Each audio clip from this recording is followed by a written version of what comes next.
Past indefinite tense में हम आगे बढ़ते हैं। पास्ट इंडेफिनिट टेंस का हमने पीछे सिंपल और नेगेटिव देखा था।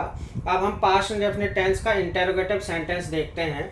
तो इंटरोगेटिव सेंटेंस यानी शुरू में क्या करके क्वेश्चन पूछा जाएगा, शुरू में क्या क्या करके। जैसे आप सेंटेंस देख रहे होंगे, क्या रमेश ने दिल्ली में खरीदारी की थी, तो क्या आया है आपका शुरू में, इसका मतलब इंटरोगेटिव सेंटेंस है। अगर इसका रूल या स्ट्रक्चर की बात करें तो सबसे पहले डिड आता है, उसके बाद सब्जेक्ट आता है, वर्ब की फर्स्ट फॉर्म, ऑब्जेक्ट, ईटीसी और क्वेश्चन मार्क। अब डिड लगता है तो वर्ब की फर्स्ट फॉर्म आती है, आपने पीछे ये जाना है। अब डिड जो है सिंगुलर नंबर हो तब भी डिड लगेगा, प्लूरल नंबर हो तब भी डिड लगेगा, तो आपको टेंशन लेने की जरूरत नहीं है। सिंगुलर आए चाहे प्लूरल आए, आपका डिड लगने वाला है। हम इस सेंटेंस को देखते हैं तो सबसे पहले हमें सब्जेक्ट, वर्ब और ऑब्जेक्ट फाइंड करना होता है। तो सबसे पहले सब्जेक्ट आपका रमेश हो गया, वर्ब क्या है आपका, खरीदारी की थी, तो ये वर्ब हो गया, कहाँ, दिल्ली में, तो ये आपका ऑब्जेक्ट हो गया, या इसको आप ईटीसी भी बोल सकते हैं। तो अगर हम इसका इंग्लिश बनाएं तो सबसे पहले क्या क्या आएगा, डिड, तो डिड सबसे पहले आ गया आपका। उसके बाद आपका सब्जेक्ट आएगा, तो सब्जेक्ट है रमेश, तो रमेश।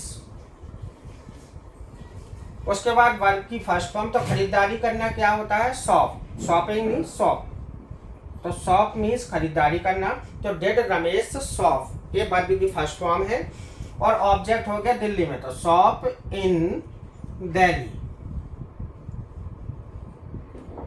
ईटीसी कुछ नहीं है आपका, लास्ट में क्वेश्चन मार्क है तो क्वेश्चन मार्क लगा दिया। तो did Ramesh shop in Delhi, ये आपका सेंटेंस हो गया। दूसरे सेंटेंस पे बढ़ते हैं हम इसके। तो अगले सेंटेंस में अगर हम बढ़े तो अगला सेंटेंस है, क्या किसान ने खेत से फसल काट ली थी, तो ये आपका सेंटेंस है। तो सब्जेक्ट फाइंड करते हैं, तो किसान ने सब्जेक्ट हो गया, फसल काट लेना पूरा एक वर्ब है।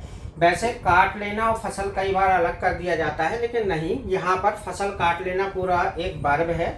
और ऑब्जेक्ट आपका खेत से काम करेगा, या इसको आप ईटीसी में भी डाल सकते हैं। अगर मैं इसकी इंग्लिश बनाऊं तो सबसे पहले डिड आएगा, उसके बाद सब्जेक्ट, तो सब्जेक्ट आपका किसान, तो फार्मर हो गया।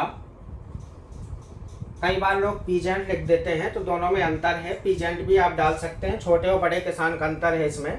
तो डिड फार्मर, उसके बाद वर्ब की फर्स्ट फॉर्म, तो वर्ब है हार्वेस्ट, हार्वेस्ट मतलब होता है फसल काटना, तो हार्वेस्ट, तो डिड फार्मर हार्वेस्ट। उसके बाद है ऑब्जेक्ट, तो ऑब्जेक्ट है खेत से, तो did farmer harvest from field, खेत से। उसके बाद ऑब्जेक्ट हो गया आपका, ईटीसी भी इसी में आ गया, लास्ट में आपका क्वेश्चन मार्क बचा। कई बार क्या होता है, हार्वेस्ट और क्रॉप दोनों अलग कर दिया जाता है, लेकिन आपको यहाँ फसल काट लेना का पूरे का मीनिंग हार्वेस्ट समझना है। तो did farmer harvest from field, ये आपका सेंटेंस हो गया। अब अगर हम इसके इंटेरोगेटिव सेंटेंस की जगह WH इंटेरोगेटिव की बात करें तो जरा सा चेंज है इसमें। इंटेरोगेटिव है, अगर आपको WH इंटेरोगेटिव बनाना है तो सबसे पहले यहाँ पर कुछ भी चेंज नहीं है, बस WH फैमिली आपका आ जाता है। आप पहले से जानते हैं WH फैमिली के जो आपके 9 वर्ड हैं वो आपके पहले आ जाएंगे। उसके बाद डिड आएगा, फिर सब्जेक्ट, फिर वर्ब की फर्स्ट फॉर्म, ऑब्जेक्ट और ईटीसी, यानी सबसे पहले आपको WH फैमिली लगा लेना है, और फिर उसके बाद आपका डिड रहेगा ही, उसके बाद आपका सब्जेक्ट भी रहेगा, बाकी सब सेम रहेगा। अगर हम इसके सेंटेंसों की बात करें तो WH फैमिली का हम सेंटेंस देखते हैं एक बारी। तो अगर हम WH के सेंटेंस की बात करें तो सेंटेंस है, उसने खाना क्यों नहीं खाया था। WH का मतलब ये है कि बीच में इसमें क्वेश्चन पूछा जाता है। और एक बात और आपने पीछे भी जाना है कि चाहे इंटेरोगेटिव आए चाहे WH इंटेरोगेटिव आए, अगर नहीं वाले सेंटेंस आ जाए कहीं तो हमेशा सब्जेक्ट के बाद नॉट लगता है, ये आप पीछे से जानते हैं, पहले ही जानते हैं। तो अगर इस सेंटेंस को बनाए तो सबसे पहले सब्जेक्ट आपका उसने हो गया, खाया आपका वर्ब हो गया, और खाना ऑब्जेक्ट हो गया। और क्यों आपका WH फैमिली का आया, क्योंकि जो WH फैमिली होती है वो बीच में उसके वर्ड आते हैं। तो अब हम सबसे पहले इसका इंग्लिश बनाते हैं। तो सबसे पहला आता है WH फैमिली, तो WH फैमिली का आपका क्यों है, और क्यों की इंग्लिश होती है वाई, तो वाई। उसके बाद डिड, तो डिड। उसके बाद सब्जेक्ट, तो ही, उसने का हो गया ही, तो ही छोटे अक्षर में लिखें, बड़े में लिखें आप, तो ही। उसके बाद नॉट आता है, क्योंकि ये नहीं वाला सेंटेंस है, ये आपका नॉट का है, तो नहीं यानी not. Why did he not. फिर वर्ब, खाना किस मीन्स होता है, तो ईट।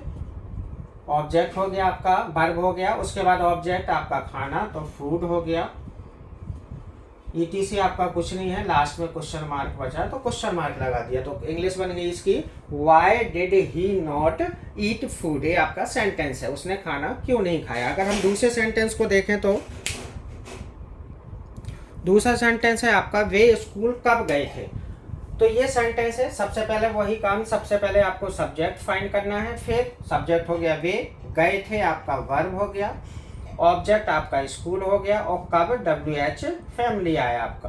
तो इसकी अगर हम सेंटेंस बनाते हैं इंग्लिश में, तो सबसे पहला आप स्ट्रक्चर में देखें WH फैमिली आता है, तो WH फैमिली का यहाँ अक्षर कब है, तो कब की इंग्लिश होती है वैन, तो वैन हो गया। फिर उसके बाद डिड आता है, तो डिड आ जाएगा। उसके बाद सब्जेक्ट आता है, तो सब्जेक्ट है वे, और वे की इंग्लिश होती है दे, तो वैन डिड दे। उसके बाद नॉट यहाँ है नहीं, तो आपको नॉट लगाना नहीं है, इसलिए इसको यहाँ से हटा देते हैं। उसके बाद वर्ब की फर्स्ट फॉर्म, तो जाना, गए है, गए का मतलब होता है जाना, और जाने की फर्स्ट फॉर्म गो, तो गो। उसके बाद ऑब्जेक्ट, तो स्कूल, तो जहाँ भी गो लगता है जनरली उसमें टू लगता है, तो गो टू लिखा, और फिर उसके बाद स्कूल। ऑब्जेक्ट आपका स्कूल है, तो स्कूल आ गया।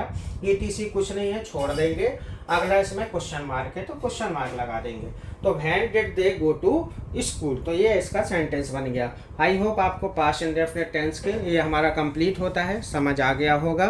आप इसको सब्सक्राइब करें, शेयर करें, आगे वीडियो को देखने के लिए आप बेल आइकन दबाते रहें। Thank you.